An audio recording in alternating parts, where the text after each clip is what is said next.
प्रचार बंद केला. प्रचार बंद होताच आम्हाला आम्ही आमच्या महिलांना बोलून जेवायला देतो, थकले ते लोक, नाश्ता देतो आम्ही लोक. तितक्यात माझा एक आमचा सहकारी आहे हर्षद गवळी, त्यांनी मला फोन केला. ते बोलले की रिया म्हात्रेच्या ऑफिस मधून नेहा पाटील म्हणून एक पोरगी आहे, तिची पोरगी आणि तिची मुलगी ईशा, ते लोक सारखे येतात. आणि दळवी म्हणून एक बाई होती, ते लोक येतात सारखे सोनाच्या ऑफिस मध्ये घुसतात. सोनाच्या ऑफिस मधून ते लोक परत त्याच्या ऑफिस मध्ये जातात. हे असं सारखं वारंवार चाललंय. त्याला संशयास्पद वाटलं म्हणून त्यांनी मला कॉल केला.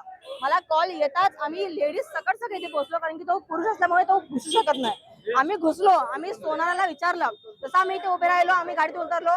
इकडे ह्यांचे कार्यकर्ते सगळे, राजीव सिंग वानखडे एक होता, आकाश वानखडे, नेहा पाटील, बाकीचे जे इकडे कार्यकर्ते होते सगळे, मनोज साळुंके, हे लोक सगळे इथे उभे होते पाहण्यात. जसे आम्ही इथे घुसलो, हे लोक सगळे पळाले वेगवेगळ्या दिशेला. आम्ही आत दुकानात गेलो, दुकानाला विचारलं की बाबा काय नेमकं आहे ते सांग, नाही तर आम्ही तमाशा करू. तो सरळ सरळ बोलला आम्हाला की ताई काय नाही, तो काय येऊन बसल्यात फक्त, म्हणून हे तुम्हाला अलाउड नाही, तुम्ही दुकान बंद करा. दुकान बंद करता वेळी माझ्या हिला काय माहिती नाही, सुचलं पटकन सोनाला की आपण आज चेक करायला पाहिजे. असं हे लोक आत घुसले. त्या बाईला शिंदे गटाच्या मफलर सोबत त्या चिन्ह दाखवली आणि ती कॅश विथ 2.5 लाखाची ते एनवलप बनवले त्याचे. त्या एनवलप सकट तिला पकडलं गेलंय. आणि जेव्हा तिला पकडलं हिनी, आम्हाला तिने लाथा मारल्या, तिने कानाखाली मारली आणि आम्हाला सोडायचा आणि ती पळायचा प्रयत्न केलाय. तरी आम्ही तिला पकडून पोलिसांना रितसर बोलवलेला, तिला पकडून दिलेला आहे. काल सुद्धा एक घटना घडली. काल रात्री आम्हाला 2:30 वाजता फोन आला की परशुराम म्हात्रेच्या बंगल्यामध्ये 5-6 गाड्या एकत्र घुसल्यात, पूर्ण पब्लिकची गर्दी आहे, आतमध्ये काय चाललं माहिती नाही. आम्ही पोलिसांना फोन केला, पोलीस आले. पोलिसांना सांगितलं की एक गाडी संशयास्पद आहे, ब्रिझा होती, एक गाडी संशयास्पद, चेक करा. पण त्यांनी सांगितलं की आम्ही चेक करतोय, तमाशा केला. आपण धमकी दिली की बाजूला व्हा, नाही तर आम्ही तुम्हाला मारू. आमचे कार्यकर्ते बाजूला झाले. बाजूला होऊन त्यांना सांगितलं की तुम्ही रितसर, आम्ही बाजूला होतो पण रितसर गाडी चेक करा. पण त्यांनी गाडी चेक नाही केली आणि आम्ही बाजूला होताच त्यांनी लगेच गाडी पळवली.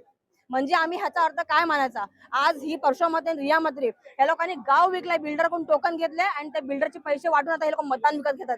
आणि एकदा निवडून आले की सरळ बॅगा भांडणार आणि जाणार पुण्याला बंगला घेतला लोकांनी, नवरा बायकोनी. या लोकांचं हे बस झालं आता. नाटक लोकांनी गाव विकायला घेतला आणि ह्या गोष्टीवरती कडक कारवाई झाली पाहिजे.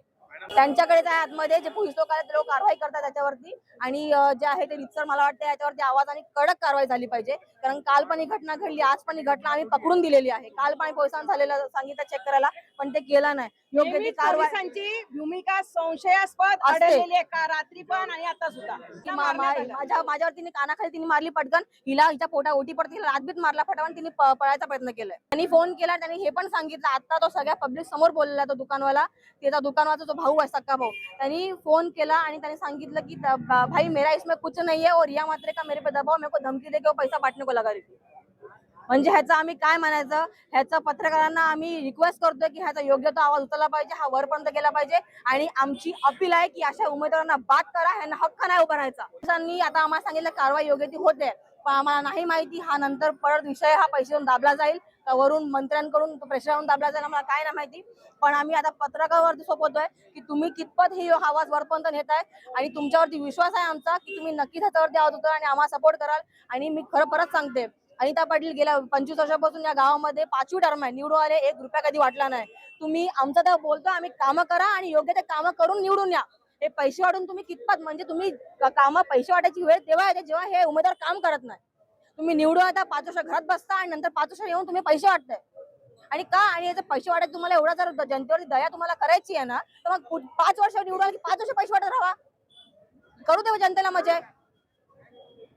मैं यहाँ पर आया हूँ, मुझे सूचना मिली कि रिया म्हात्रे जो हमारे सामने विरुद्ध में चुनाव लड़ रही है, वो यहाँ पे पैसे बांट रही है। यहाँ पे आया हूँ तो ये जो दुकान वाला है, इसने दूर से मुझे पहचाना और इसने मुझे तुरंत कॉल किया कि भाई, इसने मुझे देखते ही तुरंत कॉल किया कि भाई ये मेरी दुकान है, हे सत्यम ज्वेलर्स लिहिलेलं आहे. इसने मुझे अभी कॉल किया. सत्यम ज्वेलर्स या नहीं है, पूनम सागर का ज्वेलर्स है, ये उसके भाई की दुकान है, सगे भाई की. इसने बोला मेरा लेना देना नहीं है, वो बाजू में रिया म्हात्रे है, उसने एक महिला को भेजा यहाँ पे बांटने को, प्लीज मेरी दुकान को कुछ होने मत दो. मैंने बोला ये आके तू मीडिया के सामने बोल. उसने बोला ओके. उसको यहाँ पे खड़ा किया, तब तक पुलिस ने उसको वापिस से अंदर भेज दिया कि आप पुलिस के सामने कुछ मत बोलो. तो जो है आपके सामने सत्य परिस्थिति आपको बोल दिया है. उन्होंने बोला व्हाइट और ब्राउन एनवलप का पूरा गट्ठा है, वो लेके आई थी और थोड़े थोड़े परिवार को महिलाओं को बुला रही थी पैसे बांटने के लिए।